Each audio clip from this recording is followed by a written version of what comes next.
क्यों जिंदा नहीं बचता कैलाश पर्वत पर चढ़ने वाला इंसान? आखिर क्या वजह है कि कैलाश से भी ऊंचे माउंट एवरेस्ट पर लोग चढ़ जाते हैं, लेकिन माउंट कैलाश का शिखर आज तक कोई नहीं छू पाया है। माउंट कैलाश को ब्रह्मांड और धरती का केंद्र माना जाता है। हिंदू धर्म में कैलाश मानसरोवर यात्रा का बेहद ही खास महत्व है। कैलाश मानसरोवर को भगवान शिव का निवास माना जाता है।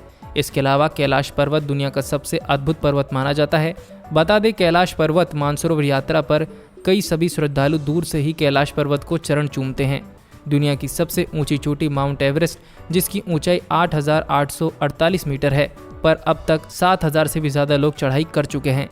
लेकिन उससे करीब 2,000 मीटर कम ऊंचाई वाले माउंट कैलाश, जिसकी ऊंचाई 6,638 मीटर की है, पर आज तक कोई भी चढ़ाई नहीं कर पाया। कैलाश पर चढ़ाई नहीं कर पाने के पीछे की लोक कथाओं में यह कहा जाता है कि कैलाश पर भगवान शिव का निवास है, इसलिए कोई भी जीवित व्यक्ति कैलाश पर नहीं चढ़ पाता। सिर्फ वह व्यक्ति जिसने कभी पाप नहीं किया हो, वही मरने के बाद कैलाश पर्वत पर चढ़ाई करने में सफल हो सकता है। कुछ लोगों का मानना है कि कैलाश पर सुपर नेचुरल ताकतें हैं, जिसकी वजह से कोई भी वहां पर नहीं चढ़ पाता। कैलाश पर चढ़ाई करने वालों को होने वाली समस्याएं।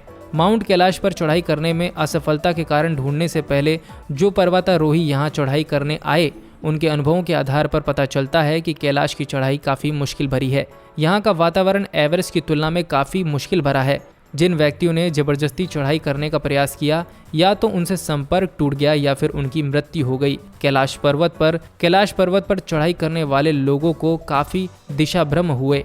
कैलाश पर्वत के पास पहुंचते ही कुछ पर्वतारोहियों के दिल तेजी से धड़कने लगे। उन्हें कमजोरी महसूस होने लगी। जैसे जैसे पर्वतारोही कैलाश से नीचे उतरते आते या फिर कैलाश से दूर होने लगते, उनका मन हल्का होता जाता। कैलाश पर्वत के पास नाखून और बाल काफ़ी तेजी से बढ़ने लग जाते हैं। साथ ही पर्वतारोहियों के शरीर की उम्र भी तेजी से बढ़ने लग जाती है।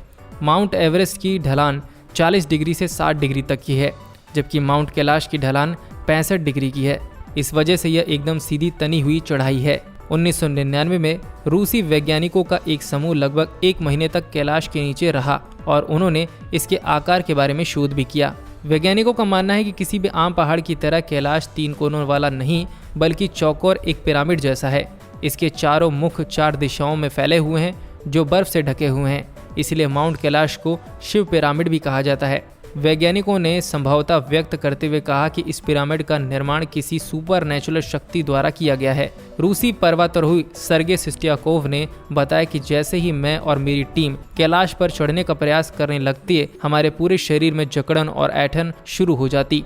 इसकी वजह माउंट कैलाश पर अति सक्रिय मैग्नेटिक फील्ड का होना है। जैसे जैसे माउंट कैलाश से वह नीचे उतरते जाते और कैलाश से उनकी दूरी बनती जाती, उन पर मैग्नेटिक फील्ड का असर कम होता जाता। कुछ पर्वतारोहियों ने माउंट कैलाश पर दिशा भ्रम होने की बात कही है। इसकी वजह भी है अति सक्रिय मैग्नेटिक फील्ड का होना, जिस वजह से न सिर्फ दिमाग पर असर पड़ता है, बल्कि कंपास भी ठीक से काम नहीं करता। संभावना है कि माउंट कैलाश पर काफ़ी ज़्यादा रेडियो एक्टिविटी होने की वजह से यहाँ पर नाखून व बाल तेज़ी से बढ़ने लग जाते हैं और व्यक्ति का शरीर तेज़ी से बूढ़ा होने लग जाता है। सिर्फ एक ही व्यक्ति कर पाया है चढ़ाई माउंट कैलाश पर।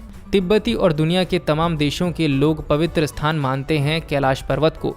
इसलिए चीन ने कैलाश पर्वत पर चढ़ाई करने पर पूरी तरह से रोक लगा दी है। आखिरी बार कैलाश पर चढ़ाई करने की कोशिश 18 साल पहले साल 2001 में की गई थी और हर बार की तरह उस बार भी कैलाश पर्वत पर चढ़ाई कर पाने में कोई भी सफल नहीं हो पाया। हालांकि कहा जाता है कि 20 दशक पहले वर्ष 1928 में बौद्ध भिक्षु मिलारेपा कैलाश की चढ़ाई को पूरी करने में सफल हो पाए। वह इस रहस्यमय पर्वत पर चढ़ाई कर जिंदा वापस लौटे और वह दुनिया के एकमात्र ऐसे इंसान थे जो कैलाश पर जाकर वापस लौटे थे। हालांकि उन्होंने दुनिया के सामने इस बारे में कभी भी बात नहीं की। दोस्तों, आपको जानकारी कैसी लगी हमें कमेंट सेक्शन में जरूर बताएं और इस वीडियो को लाइक और शेयर जरूर करें और ऐसी ही दिलचस्प जानकारी से जुड़े रहने के लिए हमारे पेज को फॉलो कर लीजिए।